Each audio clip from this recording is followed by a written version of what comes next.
A lot of people have pointed to the existence of barley in the Book of Mormon as evidence of its untruth, but in fact, pre-Columbian domesticated barley was found in the New World. Study in 1983 found that barley in America has now been genuinely discovered in an archaeological dig, I believe, in Arizona. Archaeologists found some remains of pre-Columbian barley, so we know it existed. We didn't know that prior to the 1970s. Joseph couldn't have learned it from that archaeological dig. Again, it was a little bit too late for him to have profited from it. Critics of the Book of Mormon for a long time have pointed out that it's not credible because it speaks of pre-Columbian wheat and barley in the New World.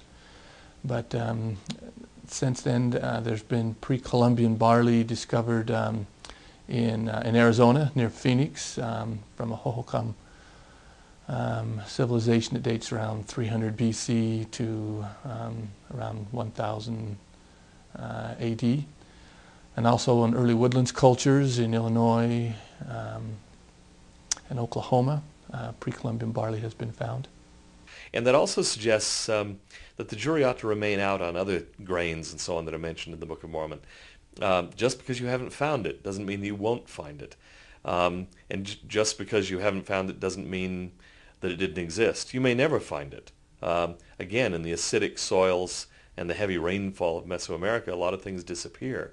How many remains of ancient plants do you actually find from pre-Columbian times? Almost none.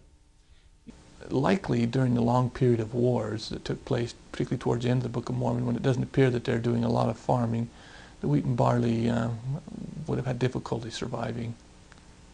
Apparently barley did, if what we have found in Arizona and Illinois and Oklahoma came from that which was brought over by Lehi and his family. But we know there were other transatlantic crossings before, in addition to Lehi's.